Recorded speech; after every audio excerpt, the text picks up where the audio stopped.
خلال اليومين اللي فاتوا مصر ما فيهاش سيرة غير موضوع واحد بس، وهو ال41,000 فدان اللي خصصتهم الدولة لخفض الدين العام. قطعة أرض بيخرج منها 100,000 برميل بترول يوميا، وفيها حجم استثمارات مرعب. ومن هنا الكل بدأ يسأل، هل كده خلاص الأرض اتباعت؟ وإيه مصير البترول اللي فيها؟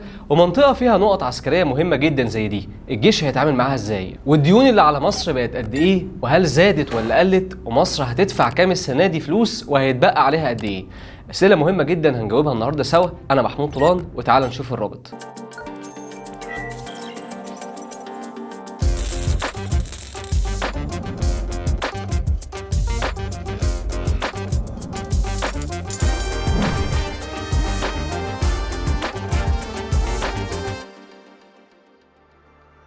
يوم الثلاث اللي فات الرئيس عبد الفتاح السيسي أصدر قرار بتخصيص قطعة أرض على ساحل البحر الأحمر بمساحة 174 مليون متر مربع لصالح وزارة المالية. الأرض دي هي أرض مملوكة للدولة بشكل خاص، والهدف من نقلها لوزارة المالية هو استخدامها في خفض الدين العام للدولة وإصدار الصكوك السيادية. طيب بهدوء كده، هي قطعة الأرض دي عبارة عن إيه؟ بص يا سيدي، الأرض دي هي رأس شقير، وموجودة على ساحل البحر الأحمر وتحديدا على الضفة الغربية لخليج السويس. وبتعتبر المنطقة دي هي أكبر موقع لإنتاج النفط البحري في مصر بإنتاج يومي بيوصل ل100,000 برميل يوميا. وده لأن رأس شقير بتضم عدد كبير من آبار الإنتاج ومحطات الفصل والمعالجة، وكمان بتحتوي على بنية تحتية مهمة جدا لقطاع البترول، واللي بتشمل خطوط أنابيب وخزانات لتجميع البترول الخام. ودي بنية تحتية بتستخدمها شركات كتير جدا زي جابكو وخالدة وبتروبيل. ولازم تعرف إن رأس شقير بيتم استخدامها كنقطة دعم لوجستي رئيسية للحقول البحرية في خليج السويس، وبينطلق منها المعدات وفرق العمل لباقي المنصات البحرية في المنطقة. وعشان كده هي واحدة من الأعمدة التشغيلية الحيوية في شبكة إنتاج ونقل البترول داخل مصر. غير كده كمان رأس شقير بتعتبر من أهم مناطق الاستثمار في مصر للطاقة المتجددة، وده لأن بحسب التقرير اللي نشرته قناة العربية سرعة الرياح بتوصل في المنطقة دي ل 10 متر في الساعة، وده اللي خلاها منطقة جذب رئيسية لشركات الطاقة المتجددة. ولحد دلوقتي مفيش شرح تفصيلي عن الأرض المخصصة دي هتستخدم إزاي من قبل المنتفعين، ولكن في كذا سؤال جم في بالنا كلنا. اولا، ايه مصير البترول اللي هناك؟ وثانيا والاهم، ان الارض دي فيها مناطق عسكريه وليها اهميه استراتيجيه كبيره، فازاي هيتم التعامل مع الكلام ده؟ مبدئيا كده بحسب كلام مجله فوربس، فالقوات المسلحه هتفضل مسيطره على كل المناطق اللي ليها اهميه استراتيجيه وعسكريه ضمن الارض المخصصه لوزاره الماليه. اما بالنسبه للامتيازات البتروليه للمنطقه، سواء كانت بنيه تحتيه بتروليه او ابار او اماكن تنقيب، فصحيفه المصري اليوم نقلت عن مصدر حكومي ان نقل رأس شقير لوزارة المالية مش هيأثر على استثمارات قطاع البترول في المنطقة. وقال المصدر ان في تنسيق بين الجهات المعنية علشان ما يحصلش تعارض بين اي نشاط جديد في المنطقة مع الامتيازات البترولية القائمة بالفعل. يعني بحسب كلامه الطرح مش هيستهدف اصلا لا اراضي البترول ولا منشآت التشغيل، ولكنه بيستهدف الاصول الغير مستغلة من الدولة. بحسب كلام مصدر حكومي تاني ما قالش اسمه ولا هويته للمصري اليوم، قال ان منطقة رأس شقير هيتم استخدامها حق انتفاع كضمان لإصدار الصكوك السيادية، ولكن لسه مفيش أي معلومة عن مدة حق الاندفاع ده قد إيه، ولا حتى سعر الصكوك ولا المدة الزمنية لإصدارها،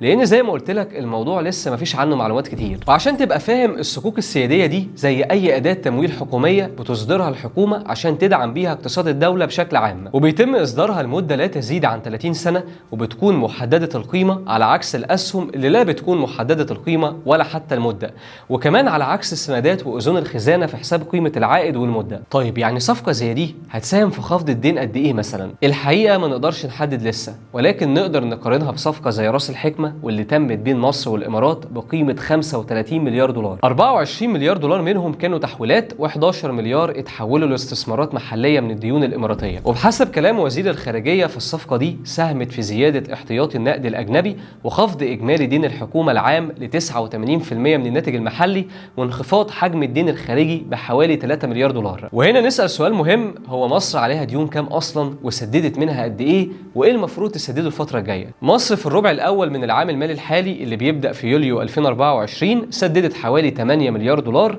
والكلام ده من بداية شهر يوليو لحد سبتمبر 2024. لكن في الربع الثاني النسبة تضخمت بشكل كبير جدا ووصلت ل 13.4 مليار دولار، يعني زيادة بنسبة 68%، وده اللي اعلن عنه البنك المركزي في تقريره الاخير. ال 13.4 1.4 مليار متقسمين نصين، 1.86 مليار عبارة عن فوائد، وال11.49 مليار الباقيين عبارة عن أقساط لأصل الدين. ودول معناهم الفلوس اللي بتدفع عشان يتسدد بيها المبلغ الأصلي اللي استلفناه وبنرجعه، بره بقى عن الفوائد وأي رسوم تانية ممكن تتسدد زي رسوم الالتزام ورسوم السداد المبكر وغيرها من الرسوم. وبكده يبقى إجمالي اللي سددته مصر من خدمة الدين الخارجي في النص الأول من العام المالي الحالي 2024-2025 21.3 مليار دولار. ولو جينا نقارن الرقم ده بنفس الفترة السنة المالية اللي قبلها هنلاقيه أعلى ب 37.45%، وده لأن مصر سددت في نفس الفترة من السنة المالية اللي قبلها حوالي 15.5 مليار دولار. طيب حلو، بعد اللي سددناه ده كله بقى علينا كام دلوقتي؟ بالنسبة لنسبة الدين الخارجي فده سجل انخفاض صغير جدا بحوالي 111 مليون دولار، ووصل الدين الخارجي بتاع مصر ل 155.93 مليار دولار في نهاية ديسمبر 2024، بعد ما كان 155.204 مليار في نهاية سبتمبر لنفس السنة، وارتفع 2.2 مليار في النص الثاني من العام المالي الحالي، لأن الدين الخارجي كان وصل في نهاية يونيو 2024 ل 152.8 مليار دولار. وعلى الرغم من أن الرقم الكلي قل، لكن نسبة الدين مقارنة بحجم الاقتصاد أو الناتج المحلي زادت من 40.8% ل 42.9%. طيب ده معناه إيه وإيه سببه أصلا؟ زي ما قلت لك الدين الخارجي انخفض رقميا ب 111 مليون دولار، لكنه كنسبة من الدين المحلي وصل ل 42%، وده معناه ان الاقتصاد ككل بقى اما تقلص او ما نماش بالقدر الكافي، وده معناه ان عبء الدين على الاقتصاد زاد وما قلش حتى لو الرقم اللي على الورق بيقول انه قل. طيب الكلام ده هيأثر على الاقتصاد ازاي؟ على الرغم ان احتياطي النقد الاجنبي في مصر وصل لمستويات غير مسبوقة وكان 48 مليار دولار في ابريل 2025، الا ان الالتزامات المالية الكبيرة هتفضل تستنزف جزء كبير من موارد الدولة. حاليا البنك المركزي بيحافظ على سعر فايدة مرتفع عند 25% عشان يحافظ على جاذبية الاستثمار جوه مصر ويجذب رؤوس الاموال الساخنة، وكل ده عشان يحاول يقلل الضغط على العملة، لكن ده ليه نتائج برضه سلبية وبيرفع خدمة الدين المحلي، ده غير طبعا خطورة خروج الاموال الساخنة في اي وقت من الدولة. اما من هنا لاخر السنة فبحسب تقديرات البنك الدولي فمصر هتحتاج تسدد 43.2 مليار دولار من يناير لسبتمبر 2025 كديون وفوائد. وبحسب مستهدف الحكومة الجديد فالحكومة بتستهدف خفض الدين الخارجي لأجهزة الموازنة العامة من 77 ل 78 مليار دولار بنهاية يونيو 2025، وده يعتبر هو السيناريو الإيجابي بالنسبة للحكومة، وهو استمرار تدفق الاستثمارات الأجنبية وتحسن أداء الصادرات عشان يتخفف الضغط شوية على احتياطي النقد الأجنبي. وفي النهاية مصر في الفترة الأخيرة من سنة 2024 و2023 سددت حوالي 32.9 مليار دولار، وفي 2024 رئيس الوزراء قال إن مصر سددت حوالي 38.7 مليار دولار، وإن ده كان هو أكبر عبء دين موجود، لكنه دليل على إن مصر لم تتخلف ولا مرة عن سداد ديونها. فهل هتنجح مصر في تنويع مصادر الدخل القومي وتحسين مناخ الاستثمار وضبط هيكل الدين الفترة الجاية؟ قول لنا رأيك في التعليقات وما تنساش اللايك، وكالعادة شير الرابط.